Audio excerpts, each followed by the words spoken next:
La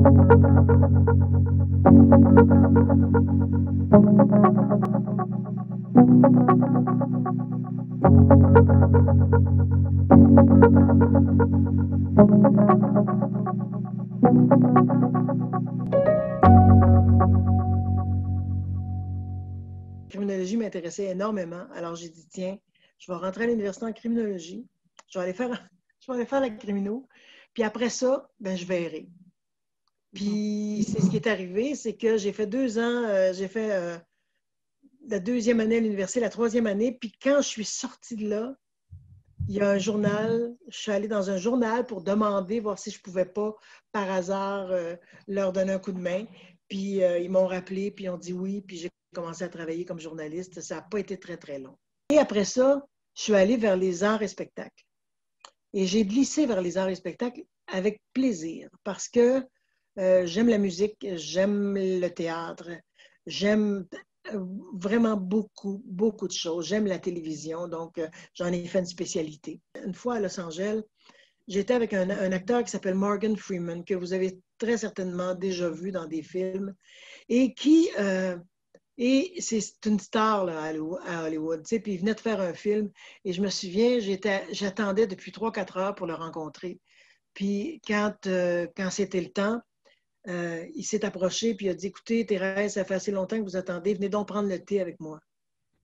Et dans la plus grande simplicité, je suis allée m'asseoir avec. Puis là, il m'a demandé d'où je venais. Puis là, je lui disais, ben moi, je viens de l'Abitibi. Mais tu sais, l'Abitibi à Los Angeles, là, à Hollywood, c'est comme pas... Alors, il m'a dit, dis-moi c'est où. Tu sais, alors, j'ai reconnu là un intérêt que j'ai de toujours vouloir savoir les choses.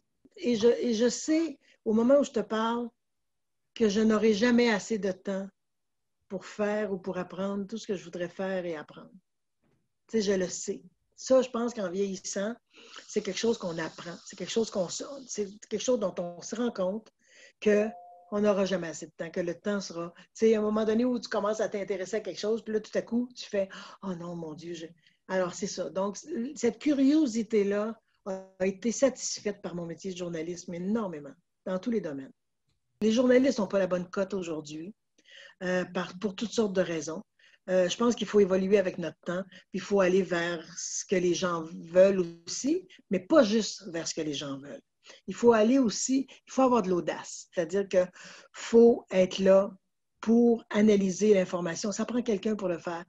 Maintenant, aujourd'hui, avec Twitter, avec les réseaux sociaux, écoute, tu as plein de gérants d'estrade, tu as plein de gens qui sont journalistes citoyens, donc qui vont donner leur opinion, mais ce n'est pas tout de donner ton opinion. Une nouvelle a besoin d'une analyse, une nouvelle a besoin d'être analysée, a besoin d'être décortiquée, a besoin d'avoir des entrevues qui se passent autour. Et ça, évidemment, le travail du journalisme, des journalistes et du journalisme est extrêmement important. Je pense c'est nécessaire d'avoir une vision globale de ce qui se passe, puis d'avoir la vision d'un journaliste ou la vision de quelqu'un qui va prendre une nouvelle, qui va la décortiquer. Je trouve ça extrêmement important, donc je trouve ce métier-là encore extrêmement important et très pertinent et nécessaire. Et j'ai un peu peur pour ce métier-là, j'avoue.